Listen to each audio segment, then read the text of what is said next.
Right now, we're looking at guilty of 1 count of transportation to engage in prosecution, guilty in 1 count of transportation to engage in prostitution. Okay, so that charge, both counts, guilty.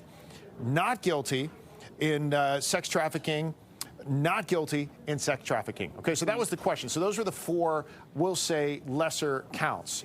And there was a question as to whether or not he'd be found guilty in all of those. So the 2 counts of sex trafficking, not guilty. The 2 counts of transportation to engage in prostitution, guilty. The big one, the racketeering, not guilty. And that's what we were saying. That's a very, very difficult charge to prove in the court of law. Now, what does that mean as far as sentencing? Well, we know that that would have carried the bigger sentence, right? That was the potential for life in prison with the racketeering. So we're not looking at that. So you're looking at essentially a max of, and I understand with all of these, it would have been a 15-year minimum sentence. The judge may or may not have some leeway with that, depending on, you know, that judge. And obviously, it could go to an early appeal.